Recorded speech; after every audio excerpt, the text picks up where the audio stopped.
Hey y'all, and good now, whenever and wherever this finds you. Well, today I just watched an hour and a half of this guy who is most known for the idea that he predicted the crisis in 2008. An expert on the economy, he forecast the financial crisis of 2008. What was it that you saw that others missed?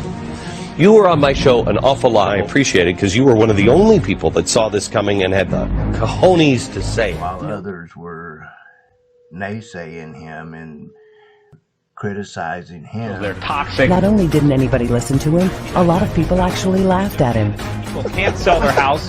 The inventories are exploding all over the country. Houses are on the market for 6 months a year. There's no bidders. The prices are going to fall through the floor. These stimulus checks aren't going to change it. Who's laughing? Okay, well, you know, I am at you. But you're just way off base. There is nothing out there that tells us we're going to have a nice slowdown, but it's not going to be a all right, let me ask you this. You have been mocked on all of these financial shows going back to 2005. Oh, my gosh. You sort of saw this coming.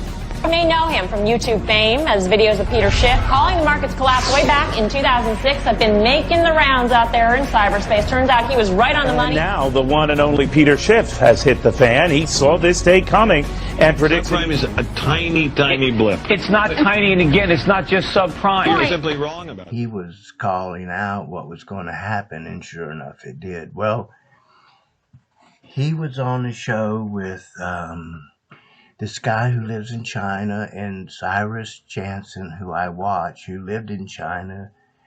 Let's bring on the panel. Mr. Schiff, welcome to the program. What a pleasure and what an honor it is to share screens with you, Peter. Anyway, they were talking to this dude, and his prediction is dire. I mean, you know, I'm thinking, I know we're at the end of the empire, and I don't know how that's going to happen, but it's going to collapse. Right now, the world economy stands at an alarming precipice. But would it surprise you to learn that the events of today are nothing new? There are cycles to history that can not only allow you to see the future, but to make preparations for the very predictable outcomes.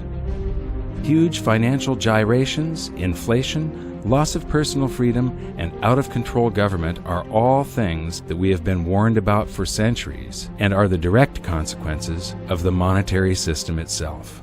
In fact, most world history is determined by monetary history. So what lessons can we take from the past to help us navigate the perfect economic storm that awaits us? Debasing a nation's currency supply to pay for public works and war is a pattern that just repeats and repeats throughout history, and it's a pattern that always ends badly. And then it's like realizing that capitalism itself and the economies based around it with banks was such a, I don't know what to call it. Actually, what we've been living with for the last 20 plus years is not capitalism. The left blame capitalism. No. There is no capitalism. There's been no thought for entrepreneurship, no understanding of free markets, zero understanding of incentives, as we've seen this unholy trinity of big business, big banks, big politics, all working hand in glove to create, frankly, a very anti-competitive, overpriced marketplace. And you now add to that layer upon layer of compliance and regulation, depending what industry you're in. It was a scheme. It was like, you give me your money and I'll keep a tenth of it and I'll loan the rest of it out. But if you want your money back, I don't got it. So it was all based on interest and profit, and who gives a shit about the people?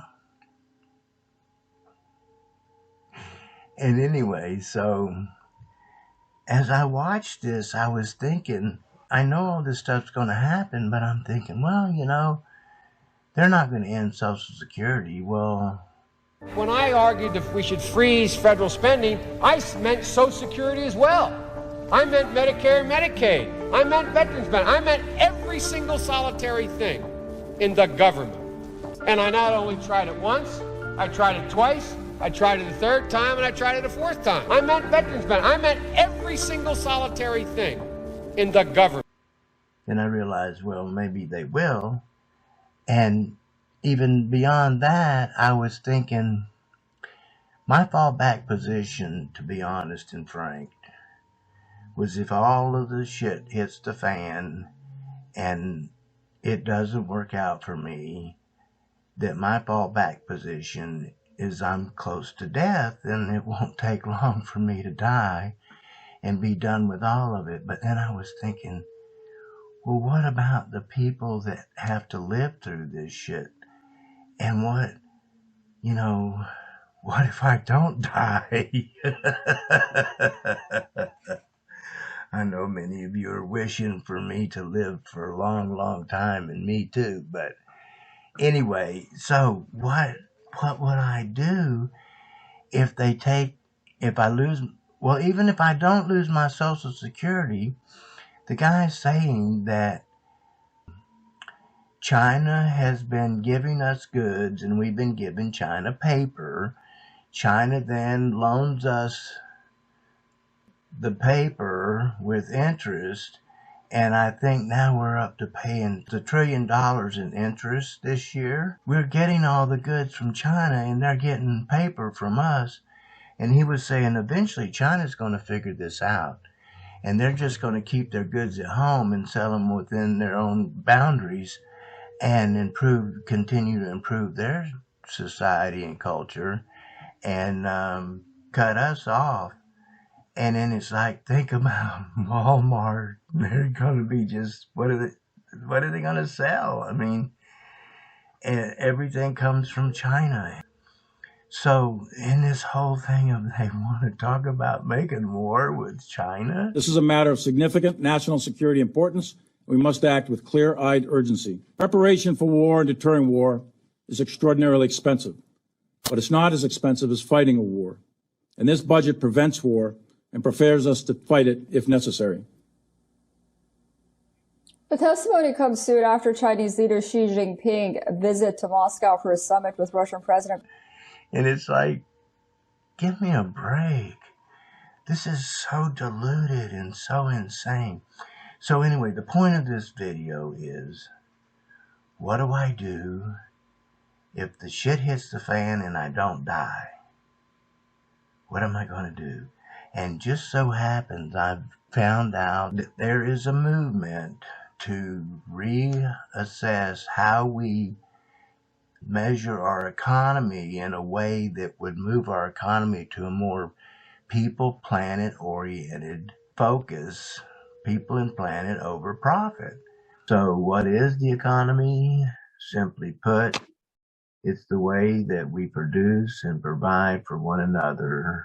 We often think of economy as something given, fixed, or unchangeable, but it's not. The rules, social norms, and stories that underpin our current system were designed by people, and that means they can also be changed by people. What is a well-being economy? A well-being economy is an economy designed to serve people and planet, not the other way around. In a well-being economy, the rules, norms, and incentives are set up to deliver quality of life and flourishing for all people in harmony with our environment by default. And I'm thinking, okay, so part of that is workers will own their own cooperative. And so why don't we start that now? Because if China cuts us off, we're going to have to build everything for ourselves. So why don't we just realize that that's going to happen and start building stuff for ourselves now? And so what would we do? You know, I don't think we could start with the iPhone, but I'm thinking, I don't know. Everything I'm thinking of right now is still connected to the money capitalist system. I can't get out of it. And so I'm afraid that this isn't going to answer my question. What do I do if the shit hits the fan? I can't afford food and rent and whatnot, and I don't die. So the answer is in community. So locally, I know a few of my neighbors, but not many, and I don't know that, well, the shit hasn't hit the fan, so I don't know what my neighborhood would do if the shit really hit the fan. And I'm just as guilty as anyone. I sit on the corner and I watch the cars go by, but I don't bond with anybody. You know, I have a neighbor that we have a relationship around medicine, and president of the homeowners association. He monitors the dumpsters, and it's funny, he's a total Trumper, and yet he monitors the dumpsters to make sure that we don't pay a fine for overloading the dumpsters. And then with the recycling stuff, people just mix all that shit together, and he goes through each one of the bins and cleans them out and puts the right stuff in the right place and everything else. And so what a enigma. I mean, you would think that he would be more rigid, being a Trumper and a born-again Christian, but he just, well, to be honest, back in the day, we were both dumpster divers, and his garage is still full of stuff that he's gotten out of the dumpsters. He was moving in that direction to begin with, and it's just like something that he does. What about my question? What do I do if the shit hits the fan and I don't die? Well, you know, see, again, I'm thinking in terms of monetary value. In other words, what do I have that I could do for money? And that's not the answer. The answer, what can I do for people, period. What can I do for people? And then people will say, well, what can I do for you? And so there can then begin to have an exchange over just what we do because we enjoy it. So I think I'm coming to the answer. To let what is be and just do the things that I normally do and enjoy, and trust the process, because there is no outcome. And by living this way, I'll be moving towards that economy that I want, where it's shared and it's a giving economy, and it's about what can I do for you, and giving more than we take. And, you know, the Beatles said that love is equal, the love you take is equal to the love you make, but I think that love is not an equation of equality. Love is an exponential equation where to love just grows, and so the love that you make is exponentially destined to move into the world and make a real difference. You know, I'm looking at my eyes. There's like, I used to wear these John Lennon type glasses, or they were gold rimmed and little wire things around the ear. And I wore those for a long time, and then I got LASIK. But I swear to God, I'm looking at myself in this video, and it looks like I'm wearing glasses or something. I don't know. I've never been this old before, and it's like a new experience. Every day it's like, wow, you know, this was an extra. And my friend I have a friend who didn't get these days, and so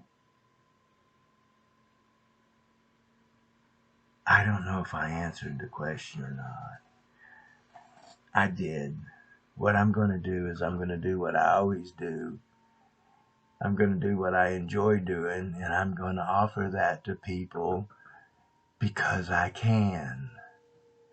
And I hope that that makes you happy. And I hope you enjoyed this, and I'll see you down the road.